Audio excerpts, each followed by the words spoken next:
주빌리 코리아 기도를 바탕으로 이 땅에 복음적 평화 통일이 이루어지기를 간절히 소원합니다. 이 복음적 평화 통일은 우리가 함께 모여 기도할 때 하나님께서 주시는 선물임을 믿습니다. 우리 기도를 들으시는 하나님께서 때가 되면 반드시 이 복음적 평화 통일을 허락하셔서 저 북한 땅에도 교회가 세워지고 우리 민족이 영적으로 부흥해서 한반도와 세계 곳곳에 거하는 우리의 믿음의 형제 자매들이 성령의 충만함을 받아서 한 목소리로 하나님을 찬양하고 예수 그리스도의 이름을 높이는 일이 분명히 일어날 줄 믿습니다. 여러분, 그 놀이공원에서 롤러코스터를 타본 적이 있습니까? 기차처럼 이게 철길 위로 달리면서 올라갔다가 내렸다는 기분인데요. 어떤 사람은 높이 올라갔다가 다시 아래로 내려올 때 느끼는 그 짜릿함을 너무 즐겨하면서 좋다고 말합니다. 여러분 어떻습니까? 저는 너무 싫습니다. 혈압이 오르고 스트레스가 쌓입니다. 사실 싫은 게 아니라 무섭습니다. 말로 표현을 못해요. 우리 사명자의 영성 롤러코스터가 있는 것 같습니다. 영적으로 높이 고양되어서 이사야처럼 주여 내가 여기 있나이다 나를 보내소서 라고 담대히 외칠 때도 있지만 어떨 때는 영적으로 이 바닥을 치면서 요나처럼 주님의 명령에 이리저리 피해 다니는 그런 모습도 있을 때가 있습니다. 오늘 본문에 나오는 이 베드로는 굉장히 어지러웠을 것 같아요. 사명자의 영성 롤러코스터를 타고 저 높은 곳에 올라갔다가 순식간에 바로 저 낮은 곳으로 떨어졌기 때문입니다. 오늘 말씀을 통해서 베드로에게 무슨 일이 일어났는지 또 그것을 통해서 우리에게 어떤 교훈이 있는지 한번 살펴보면 좋겠습니다. 자, 베드로는 오늘 말씀 직전에서 그 영적 롤러코스터를 타고 저 높은 곳에 이르렀습니다. 예수님이 베드로에게 엄청난 칭찬과 축복을 해주신 것입니다. 예수님이 제자들에게 예수님을 어떻게 생각하느냐고 물었을 때 베드로는 예수님의 마음에 감동을 주는 고백을 했습니다. 그것은 주는 그리스도시요 살아계신 하나님의 아들이십니다. 이 고백은요, 예수님에 대해서 가장 정확하고 가장 완전한 고백입니다. 예수님은 너무나 좋아하셨습니다. 예수님이 이 베드로의 고백을 들은 후에 베드로를 축복하시면서 베드로에게 막중한 사명을 주십니다. 예수님이 이 베드로를 통해서 예수님의 교회를 세우시겠다는 사명의 축복이었습니다. 이 마태복음 16장 18절에서 주님은 이렇게 말씀하십니다. 너는 베드로라. 내가 이 반석 위에 내 교회를 세우리니 음부의 권세가 이기지 못하리라. 여기서 반석이 베드로냐 베드로의 고백이냐 하는 논쟁이 있긴 하지만 핵심은 베드로가 예수님의 교회가 세워질 때 아주 중요한 역할을 한다는 것입니다. 사명자로 소명을 받은 것입니다. 실제로 우리 사도행전을 읽어보면 초반에 이 베드로가 중심이 되어서 초대교회 역사가 진행되는 것을 볼 수 있습니다. 또한 예수님은 베드로에게 그 사명을 감당할 수 있도록 아주 놀라운 영적 능력을 주셨습니다. 또 16장 19절에서 이렇게 말씀하십니다. 내가 천국의 열쇠를 내게 주리니 네가 땅에서 무엇이든지 매면 하늘에서도 매일 것이요 네가 땅에서 무엇이든지 풀면 하늘에서도 풀리리라. 예수님이 베드로에게 하늘의 능력을 땅에서도 행할 수 있게 해주신다는 축복이었습니다. 실제 베드로는 성전문 앞에 앉아있던 안전뱅이를 일으키기도 했고요. 또 감옥에 갇혀 있을 때 천사를 통해서 감옥에서 나오는 역사도 경험했습니다. 베드로는 주님이 축복하며 영적 능력을 부여하신 아주 귀한 사명자입니다. 그런데 잠시 후 아주 충격적인 일이 일어났습니다. 예수님이 베드로를 사탄이라고 부르신 것입니다. 오늘 말씀 23절에 보니까 사탄아 내 뒤로 물러가라. 너는 나를 넘어지게 하는 자로다. 베드로가 사탄으로 변했다는 것은 아니죠. 사탄 노릇을 한다는 것입니다. 사탄이 하는 짓을 베드로가 하고 있다는 것을 말하는 것인데요. 왜 이런 말씀을 하셨을까요? 자, 예수님이 십자가를 지시러 예루살렘에 가셔야겠다고 제자들에게 말씀하셨습니다. 그런데 베드로가 그 예수님의 십자가 길을 막아선 것입니다. 오늘 말씀 22절 볼까요? 22절. 베드로가 예수를 붙들고 항변하여 이르되 주여 그리 마옵소서 이 일이 결코 주께 미치지 아니하리다. 이 베드로의 이 말과 행동이 우리 한글 성경엔 아주 부드럽게 표현되어 있지만 이 원어를 살펴보면 아주 상당히 험악한 분위기였습니다. 베드로가 예수님을 붙들고 항변합니다. 붙들고 항변했다. 이 말이 중요한데요. 자, 여기서 붙들었다. 이것이 무슨 뜻일까요? 예수님의 몸 어딘가를 붙잡았다. 그것은 상당히 공격적인 행동입니다. 한번 상상해 보세요. 대화하다가 그 사람의 몸을 확 잡았어요. 이게 얼마나 위협적인 행동이고 어떤 폭력이 일어날 가능성이 있는 행동입니다. 베드로가 그렇게 했다는 거예요. 또 항변했다고 합니다. 항변했다고 하는 것은 우리 이제 헬라어로 원어로 에피티마라고 하는데요. 그것은 비난하다, 경고하다라는 뜻입니다. 그러니까 지금 베드로는 예수님에게 비난하고 혹은 경고했다는 것입니다. 자, 예수님에게 고개 숙여 인사하면서 제발 그 뜻을 거두어 주옵소서 하는 이런 분위기가 아니고 예수님 몸을 잡고 눈을 부릅뜨고 거칠게 비난하고 있는 것이에요. 그러면서 한 말이 무엇입니까? 주여 그리 마옵소서 이 일이 결코 주께 미치지 아니하리다. 이것 좀 부드럽게 한국말로 표현했지만 생생하게 한번 표현해보자면 무슨 소리 하십니까? 내 눈에 흙이 들어오기 전에 절대 그런 일이 일어나면 안 됩니다. 뭐 이런 의미였을 거예요. 자, 예수님이 예루살렘에 올라가서 십자가를 지시려는 이유는 무엇입니까? 인류 구원의 사역을 완성하려는 것입니다. 예수님이 세상에 오신 목적이기도 합니다. 십자가가 없으면 우리 인간의 죄는 용서받지 못합니다. 구원도 없습니다. 그러기에 십자가 사역은 예수님 사역 가운데 가장 중요하고 가장 핵심적인 사역입니다. 그런데 베드로가 그 사역을 막은 거예요. 그러니 예수님의 입장에선 베드로의 모습에서 무엇이 떠올랐을까요?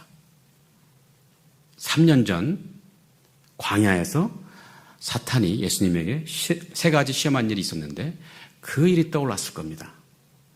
3가지 시험은 모두 예수님의 구원 사역을 막으려는 것이었어요. 그러니 지금 십자가 사역을 막으려는 베드로에게도 예수님께서 사탄이라고 부르신 것입니다.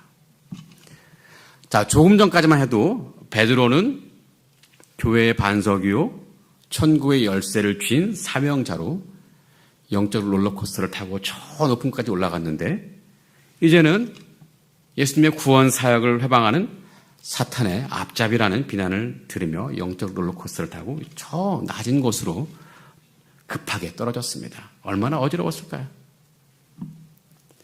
자, 위대한 주님의 사명자에서 이 최악의 사탄의 앞잡이가 된 것입니다. 여러분, 이 베드로의 모습을 보면서 무엇을 느끼십니까? 저도 지금 목회자이지만 저 역시 언제라도 사탄의 앞잡이가 될 수 있겠구나 하는 생각을 합니다. 지금 성령이 충만하고 사명을 잘 감당하고 있을지 몰라도 어느 순간에 변질되어서 하나님과 하나님의 사역을 회방하는 죄를 범할 수도 있다는 생각이 떠오릅니다. 그것이 고의로 그럴 수도 있고 혹은 내가 알지 못하는 사이에 그럴 수 있고 우리의 악함이 그렇게 될 수도 있고 혹은 우리가 실수를 범해서 그런 일이 일어날 수도 있다는 것입니다. 그러기에 늘 조심하고 경계해야 될 일입니다. 사실 이 목회자나 사역자들이 변질되어서 세상에 손가락질 받고 이 전도의 문을 막는 일이 얼마나 많이 있습니까? 드러나지 않아서 그렇지 지금도 많은 사명자들이 또 시험에 빠지고 또 시험에 빠질 위기에 놓였는지도 모릅니다. 이 사명자가 변질될 때 주님의 영광은 더욱더 가려지고 복음 전파 사역은 더욱더 힘들어지기 마련입니다. 그래서 지금 우리가 사역 잘하고 순수한 열정으로 헌신한다고 해서 교만할 일이 절대 아닙니다. 우리도 순식간에 무너질 수 있습니다. 언제라도 이 사탄의 전략에 무너질 수 있습니다. 사탄은 예수님조차 무너뜨리려고 시험을 했습니다. 그러니 일반 사역자는 얼마나 더 하겠습니까? 일반 헌신자는 얼마나 더 하겠습니까? 늘 조심하고 경계해야 됩니다. 매일매일 자신을 돌아봐야 합니다. 자, 그러면 도대체 베드로는 왜 사탄 노릇을 했을까요? 누구보다도 주님에 대한 열심이 있고 주님을 사랑하고 주님이 어떤 분이신지 정확히 알던 베드로가 왜 갑자기 사탄 노릇을 했을까요? 그것은 베드로가 사람의 일을 생각했기 때문입니다. 사람의 일을 생각했기 때문입니다. 자, 오늘 말씀 23절 후반부에 예수님이 베드로에게 이렇게 말씀하십니다. 네가 하나님의 일을 생각하지 아니하고 도리어 사람의 일을 생각하는도다. 자, 예수님은 베드로가 사탄의 앞잡이가 된 것은 하나님의 일을 생각하지 않고 사람의 일을 생각했기 때문이라고 지적합니다. 사명자라면 당연히 하나님의 일을 생각해야 되는데 베드로는 사람의 일을 생각하는 것입니다. 사실 베드로뿐만 아니라 수많은 사명자가 변질되는 것은 바로 이 점 때문입니다. 아무리 탁월한 사역자라도 훗날 잘못된 길에 들어서는 경우가 참 많은데 하나님의 일을 생각하지 않고 사람의 일을 생각하기 때문입니다. 자, 그렇다면 사람의 일이란 무엇일까요? 사람의 일을 다른 말로 번역한다면 좀 인간적인 것 혹은 세속적인 것이라고 말할 수 있습니다. 다시 말하면 인간의 죄악된 본성이 원하는 것을 말합니다. 인간의 죄악된 본성이 원하는 것. 자, 반대로 이 하나님의 일은 하나님이 원하시는 것 또는 이 하나님 뜻에 합당한 것을 말합니다. 이 하나님의 사명자는 하나님이 원하시는 것을 해야 하고 하나님 뜻에 합당한 것을 행하는 것이 마땅합니다. 그러나 인간은 자신 안에 인간의 본성, 죄악된 본성이 있기에 그 본성이 원하는 것을 하려는 경향이 있습니다. 이 인간은 누구라도 이 둘 사이에서 이게 방황하는 것 같습니다. 머리로는 하나님의 일을 생각합니다. 하지만 실제 몸은 사람의 일을 생각할 때가 얼마나 많이 있습니까? 그래서 바울이 로마서 7장에서 이렇게 말합니다. 그러므로 내가 한 법을 깨달았노니 곧 선을 행하기 원하는 나에게 악이 함께 있는 것이로다. 그러면서 바울은 오라 나는 곤고한 사람이로다. 나는 곤고한 사람이로다. 탄식합니다. 이런 한계가 우리에게 있고 우리 사명자에게도 분명히 있습니다. 우리가 기억해야 될 것은 사명자가 하나님의 일을 생각할 때 하나님의 온전한 사역자가 되지만 이 사명자가 사람의 일을 생각하면 오히려 사탄의 앞잡이가 될 수 있다는 것입니다. 그러게 사명자는 누구라도 자신이 지금 하는 그 하나님의 일을 생각하는지 아니면 사람의 일을 생각하는지를 늘 점검하고 경계해야 됩니다. 자, 그렇다면 구체적으로 이 사명자가 경계해야 될 사람의 일이란 무엇일까요? 저는 오늘 두 가지 내용을 여러분들에게 말씀드리고 싶습니다. 자, 사명자가 경계해야 할 첫 번째 일, 그것은 사명을 감당하면서 자신의 영광을 기대하는 것입니다. 자신의 영광을 기대하는 것. 사명자는 사명을 감당할 때 오직 하나님의 영광만을 마음에 품어야 합니다. 하나님의 이름이 세상에 높임 받으시기를 원해야 되고 또 예수 그리스도의 이름이 세상 가운데 존귀하게 영광 받으실 것을 기대해야 됩니다. 그런데 사명자가 이 사명을 감당할 때 자신이 얻을 영광을 마음에 품고 자신의 이름이 더 세상에 알려지기를 기대한다면 그것은 사람의 일을 생각하는 것입니다. 이것은 동기의 순수함에 가는 것인데요. 사명자가 변질되는 것은 바로 이것, 동기의 순수함을 잃기 때문입니다. 사명자라면 누구라도 처음엔 동기가 순수했을 것 같아요. 은혜를 받고 성령이 충만해서 내 삶을 전적으로 하나님께 드리겠다. 복음적 평화 통일과 북한 선교에 내 몸과 마음을 다 드리겠다. 그 순수한 동기로 대부분 사명자는 사역을 시작했을 것입니다. 사명의 동기는 그렇게 처음에 순수할 수 있습니다. 하지만 시간이 지나면서 그 동기가 변질될 수 있습니다. 어떻게 변질될까요? 대부분 사명자는 처음에 순수하게 오직 하나님께 영광을 돌리겠다는 마음을 품고 사역을 시작합니다. 자, 그런데 하나님의 영광을 추구하다가 부수적으로 우리에게도 영광이 돌아올 수 있습니다. 일하는 소의 입에 망을 씌우지 말라는 바울의 권고도 있기에 사명자가 혹은 사역자가 헌신자가 누릴 수 있는 영광이나 보상도 있어야 될 줄 압니다. 하지만 그것은 은혜요, 감사입니다. 그런데 사명자가 부수적 영광을 누릴 때 그때가 사실 위험한 때입니다. 자칫 그 영광이 달콤해지기 시작하면 사명을 감당하면서 은근히 나의 영광을 기대합니다. 그런데 그것을 방치하면요, 이젠 나의 영광에 내 마음이 빼앗기고 결국 나의 영광을 추구하기 시작합니다. 하나님의 영광이라는 명목으로 사역을 시작하지만 실제로는 자신의 영광이나 자신의 이권을 추구할 수 있다는 것입니다. 주님의 제자들도 그러했습니다.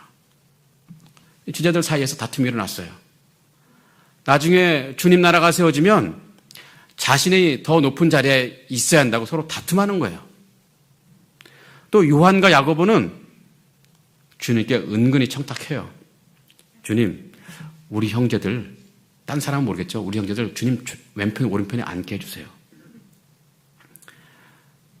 주님을 따라다니며 하나님 나라의 사역을 하면서도 그 마음속에는 어떻게 하면 자신들이 영광을 누릴까 궁리를 하고 있었던 것입니다. 이런 상황에 대해서 우리나라 속담이 있죠. 뭐죠? 중이 염불에는 마음이 없고 잿밥에만 마음이 있다. 우리 기독교 버전으로 말하자면 사명자가 사명에 마음 없고 인간적 영광에만 마음이 있다. 저도 사실 신학교 처음 갈 때만 해도 굉장히 순수했습니다. 오직 하나님의 영광과 복음을 위해 열심히 사역하겠다. 그런 마음으로 신학교 들어갔어요. 그때 제가 많이 불렀던 찬양이 있습니다. 부름받아 나서니모. 여러분 다 아십니까? 그 찬송 가운데 3절 제가 정말 좋아했습니다. 그 가사가 자막 띄워주시면 존귀 영광 모든 권세 주님 홀로 받으소서 멸시천대 십자가는 제가 지고 가오리다. 이름 없이 빛도 없이 감사하며 섬기리다. 이 부분 부를 때 가슴이 막 벅차올랐습니다. 자, 그런데 어찌된 일인지 세월이 갈수록 이 찬송이 부담이 돼요. 존귀 영광 모든 권세는 주님이 다 받으시고 나는 멸시천대 십자가를 지겠다는 이 찬송이 지금은 잘 불러지지 않아요. 사역하면서 뭔가 잘한 것이 있으면 은근히 누군가가 나를 칭찬해 주기를 바라는 마음이 생겨요. 그래서 목사님 설교 말씀에 많은 은혜 받았어요. 또는 목사님이 신방해 주셔서 우리 가정이 치유되었습니다. 너무 감사해요. 은근히 이런 말 듣기를 좋아해지는 것입니다. 하나님의 영광도 좋지만 나도 영광 좀 받아보자 하는 욕심이 생기는 거예요. 사역 잘해놓고 사람의 인정을 받지 못하면 허탈한 마음이 생길 때가 있습니다. 그게 뭐죠?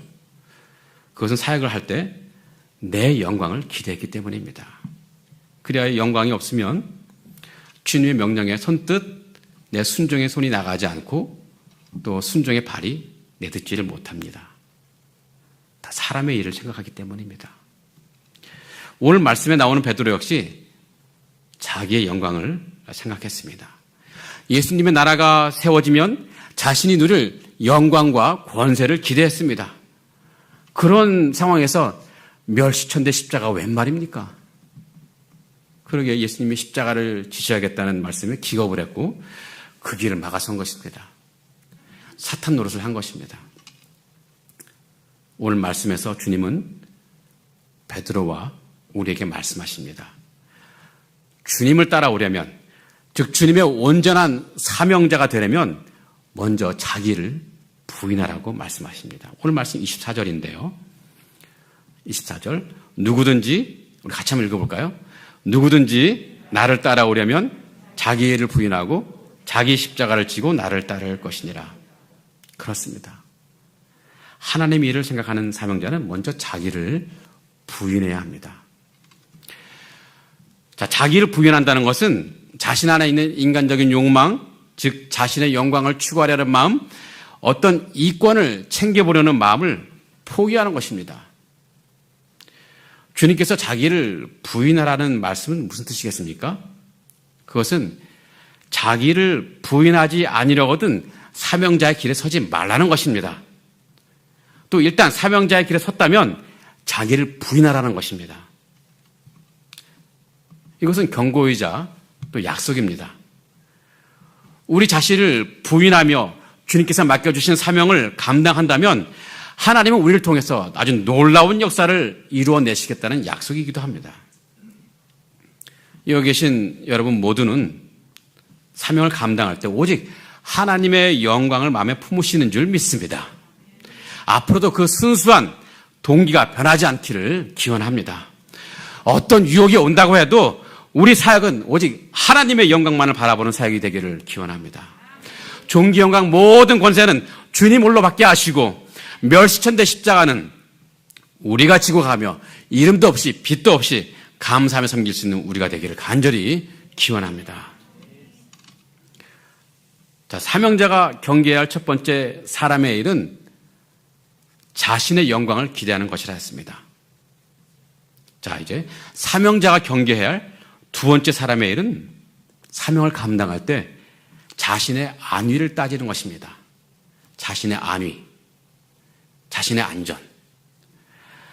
사명을 감당할 때 자신의 안위를 먼저 따진다면 그것은 사람의 일을 생각하는 것입니다.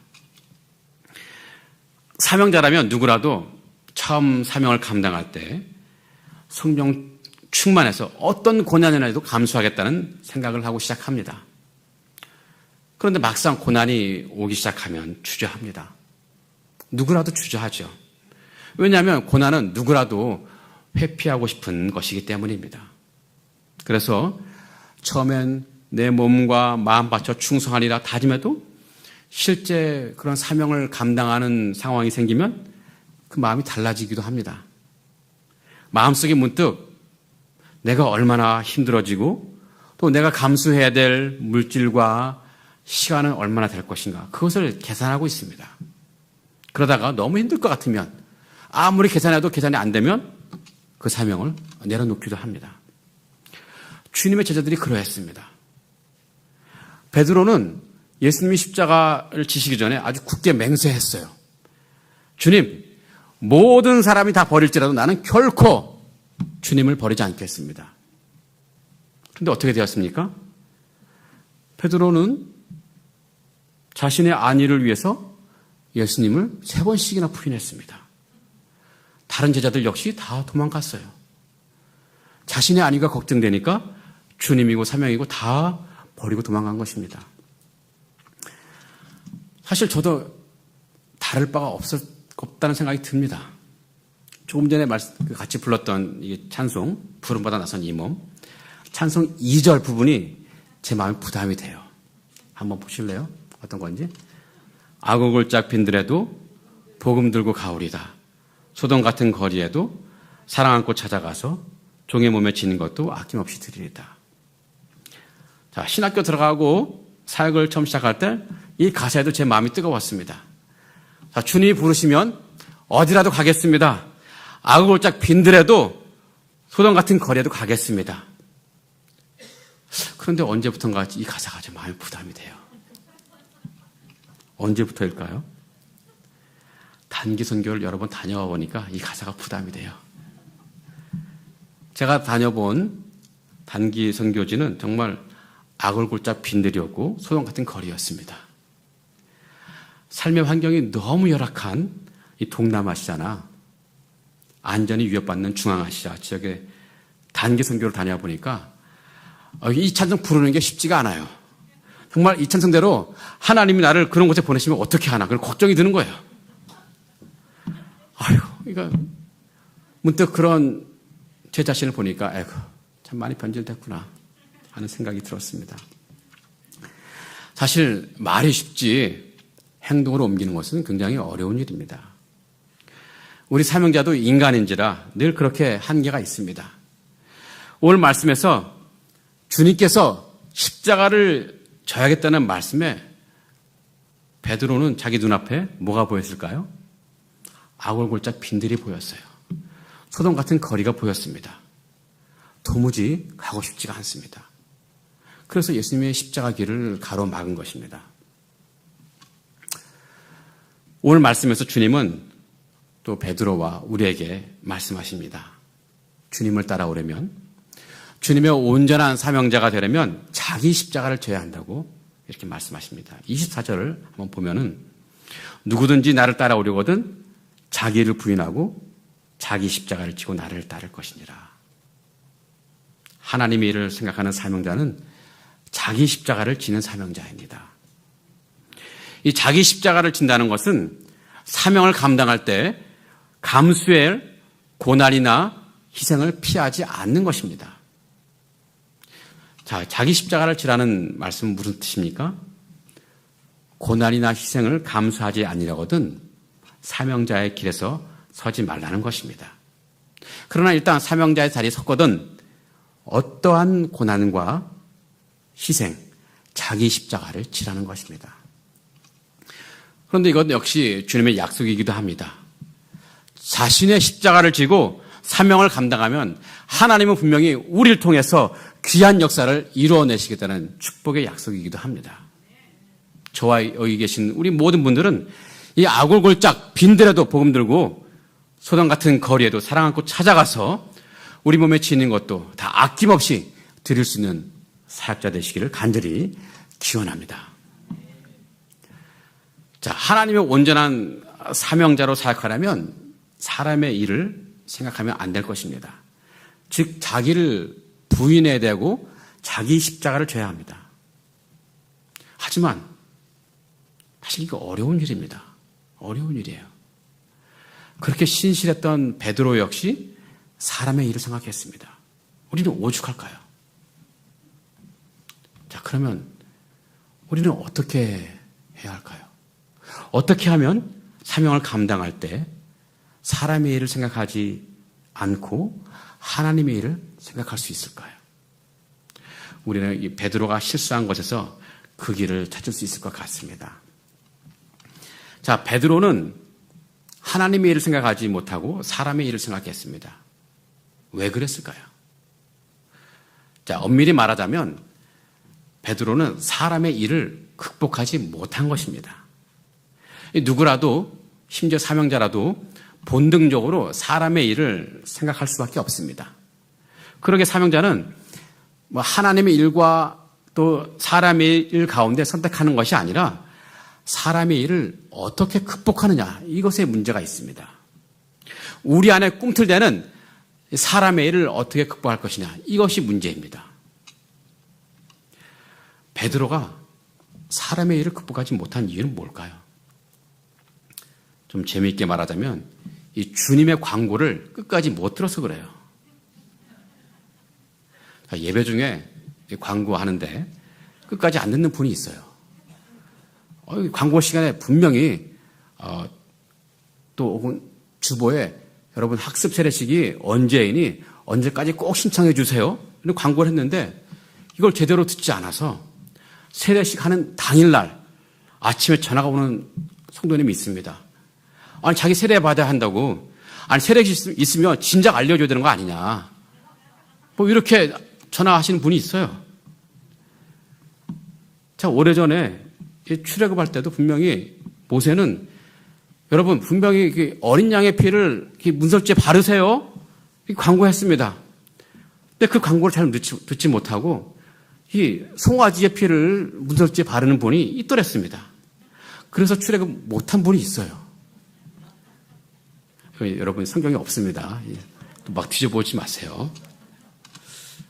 베드로도 바로 이 광고를 제대로 듣지 못했습니다. 자, 오늘 말씀 21절에 예수님이 광고하시는 장면이 나옵니다. 한번 21절 볼까요? 21절을. 자, 이때로부터 예수 그리스도께서 자기가 예루살렘에 올라가 장로들과 대제사장들과 서기관들에게 많은 고난을 받고 죽임을 당하고, 자, 그 다음에 뭐죠? 제3일에 살아날 것을 제자들에게 비로소 나타내시니. 이 베드로는 광고 앞부분만 듣고 뒷부분 듣지 못했어요.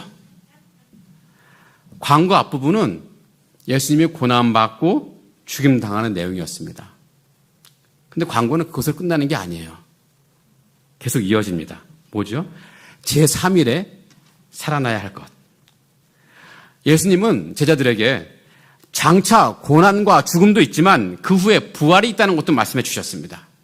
십자가 고난과 죽음으로 끝나는 것이 아니라 그 후에 부활의 영광이 있다는 것을 말씀하셨습니다.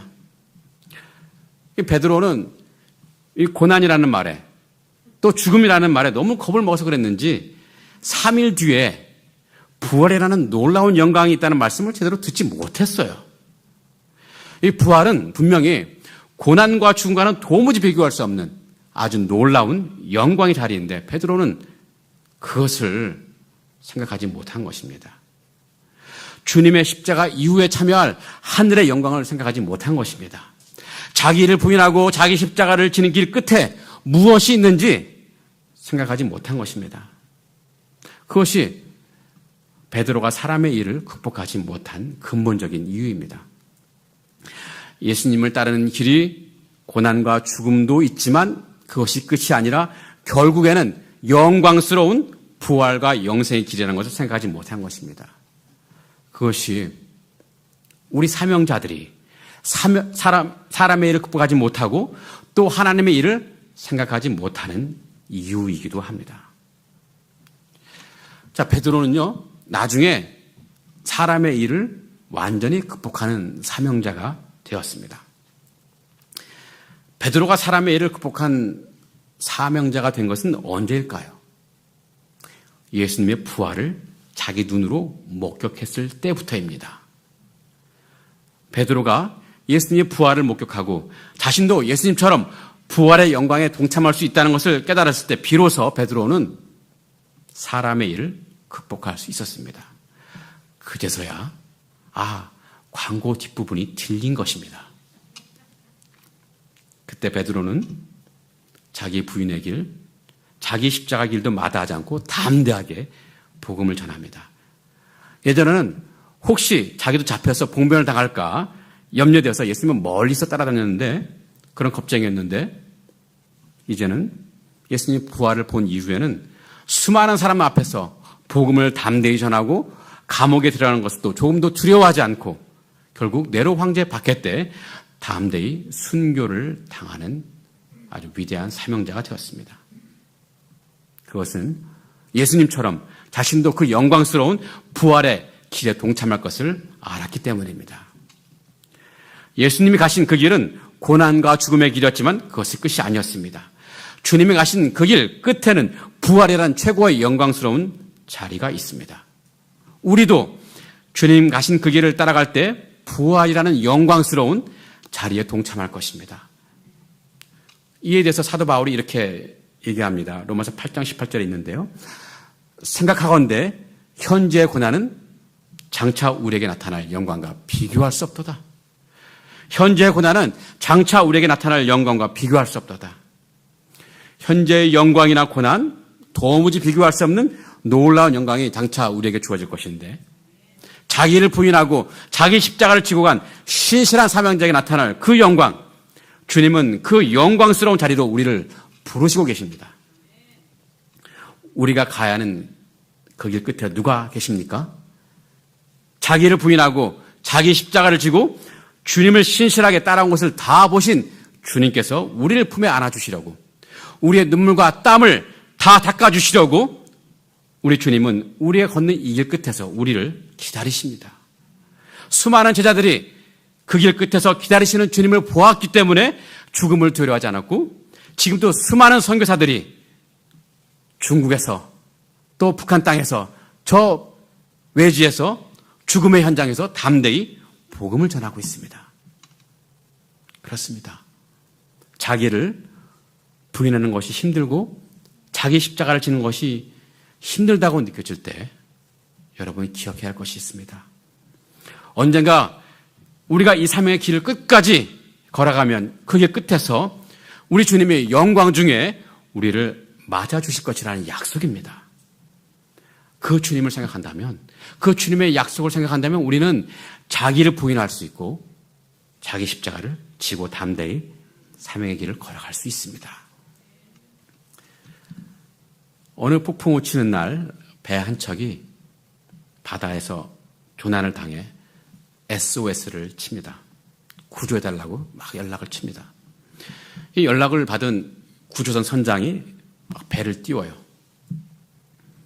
근데 폭풍우 치는데 이 젊은 선원 하나가 선장에게 말합니다.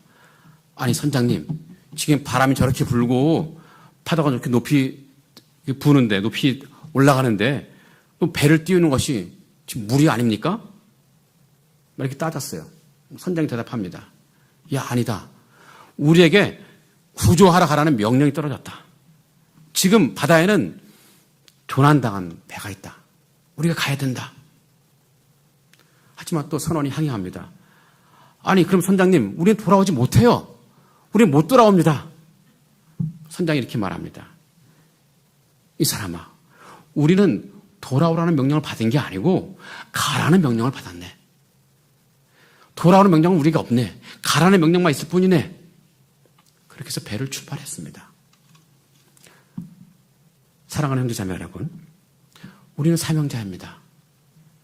바다에 조난당한 사람들이 있습니다. 저 북한 땅에 조난당한 사람들이 있습니다. 통일이 되지 않은 이 땅은 바다에 조난당한 땅입니다. 주님은 복음적 평화 통일을 위해서, 저 북한 땅을 위해서, 우리 민족의 영적 부흥을 위해서 우리에게 사명을 맡겨주셨습니다. 그 사명을 감당하는 길에 자기를 부인하여 자신의 영광을 기대하는 유혹을 떨쳐내시기 바랍니다.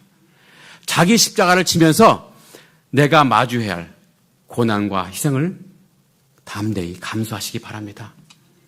사명의 그 길 끝에 우리를 기다리시는 주님을 바라보면서 우리에게 맡겨진 그 고귀한 사명을 끝까지 감당하시는 우리가 되기를 간절히 기원합니다. 기도하겠습니다. 살아계신 하나님, 우리에게 생명 주시고 사명 주신 것 감사합니다.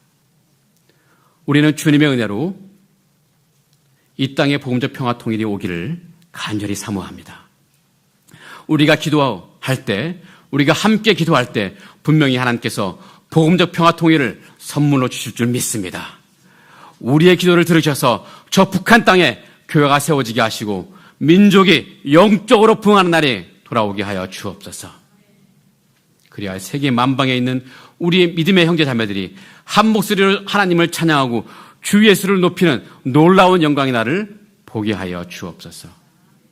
우리가 이 기도의 사명을 감당할 때 우리 자신을 부인할 힘을 주시고 우리 십자가를 칠 수 있는 힘을 주옵소서. 그리하여 우리에게 맡겨진 이 사명을 온전히 감당하여 언젠가 마주할 주님을 기쁨으로 만나는 은혜를 베풀어 주시옵소서. 예수님 이름으로 간절히 기도합니다.